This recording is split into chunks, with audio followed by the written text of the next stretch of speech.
Genene Jones was at the bedside when 4-year-old Chelsea McClellan drew her last breath. Between 1984 and 1987, Genene Jones worked as a pediatric nurse in Texas. She was assigned to care for the hospital's most vulnerable patients, sick and fragile children. That trust, placed in her by her coworkers and the terrified parents she reassured, would prove to be fatal. At first, the deaths seemed like tragic coincidences. A baby in the intensive care unit could go into cardiac arrest without warning. A toddler recovering from surgery might stop breathing suddenly. It happens. In a pediatric ward, the medical staff are accustomed to loss. But it didn't happen this often. The rate of unexpected deaths in Genene's care wasn't just high, it was staggering. By the time some hospitals noticed, it was already too late for many of her patients. The truth wasn't just that she failed to save them. It was that she never intended to. Genene Jones was charming, assertive, and seemingly compassionate. She created an image of herself as the dedicated nurse who could handle the most difficult cases. Parents trusted her. Doctors leaned on her expertise. She positioned herself as the calm in the storm, the one pulling tiny bodies back from the brink of death. But that's not what she was doing. Over time, nurses and doctors around her began to notice a pattern.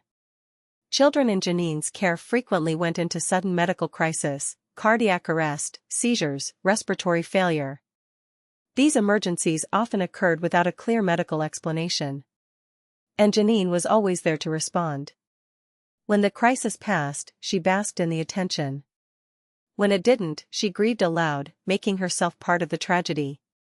Her colleagues began joking that she had a magic touch, but the kind of magic no one wanted. At first, people dismissed their unease. It's hard to believe a nurse would harm her patients, especially children. Besides, Genene had an explanation for everything. She claimed she was unlucky. Or that she'd been assigned sicker patients than usual. Or that some children, no matter how much you care for them, just don't survive.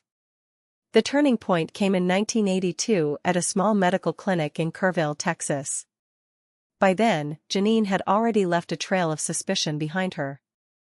She'd been forced to resign from her position at a major hospital in San Antonio after an unexplained spike in infant deaths during her shifts.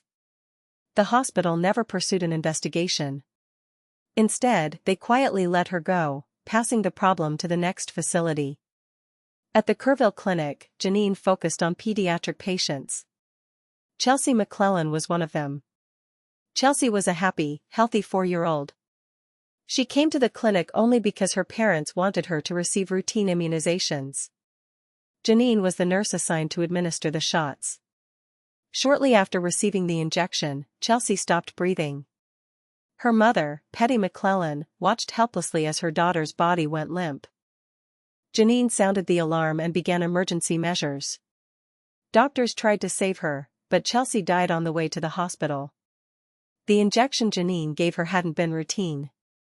Without anyone noticing, she had replaced the standard vaccine with a drug called succinylcholine, a powerful muscle relaxant used in surgery. In small doses, it paralyzes muscles, including those needed to breathe. Without immediate intervention, the result is suffocation. Genene didn't intend for Chelsea to die. She planned to revive her at the last second, to look like a hero in front of the terrified parents. This had been her plan in case after case. Sometimes it worked. Sometimes it didn't. Over the years, she caused crises with other drugs, too. Digoxin to force dangerous heart rhythms. Heparin to cause internal bleeding. No two cases looked the same. Genene manipulated her tools and hid her intentions behind a mask of concern. But Chelsea's death drew attention the way other cases hadn't. Her mother's insistence on answers eventually exposed holes in Genene's story. An investigation into Chelsea's death began, triggering a closer look at Genene's track record. As her former employers came under scrutiny, a copy of the medication log from her time at the Behar County Medical Center surfaced. What they discovered shocked even the most seasoned investigators. The log revealed consistent overuse of multiple drugs during Genene's shifts, quantities far beyond what would be necessary to treat any of her patients. These drugs matched the types used in the unexplained crises. Investigators started connecting the dots. Genene Jones wasn't saving her patients. She was creating emergencies. In 1984, Genene was charged with murder in the death of Chelsea McClellan and with injury to another child, 11-month-old Rolando Santos, who survived a similar incident under her care. Investigators scoured her history, suspecting she was tied to dozens of other deaths. Some claim the number could be as high as 60. At trial, prosecutors argued that Genene craved attention. She deliberately endangered children to thrust herself into the spotlight as their savior. The defense painted her as an overworked nurse, overwhelmed by the pressures of her job and unfairly blamed for unexplained tragedies. The jury didn't believe it. She was convicted of murder and sentenced to 99 years in prison for Chelsea's death, and an additional 60 years for harming Rolando. Justice, it seemed, had been served. But the story didn't end there.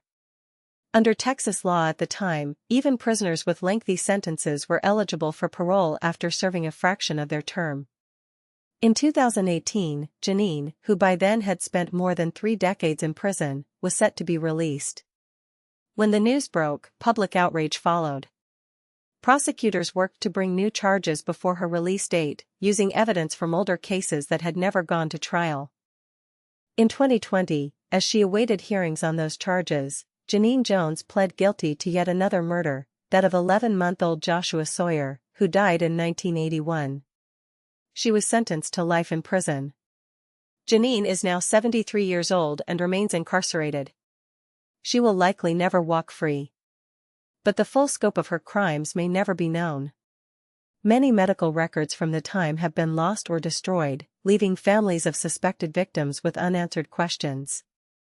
Her case has become a chilling reminder of how easily someone in a position of trust can exploit the system, and how often warnings are ignored in favor of convenience. Genene Jones wanted to be a hero. She wanted parents to thank her, colleagues to admire her, and supervisors to trust her. And for years, she got exactly what she wanted. Until the day she didn't.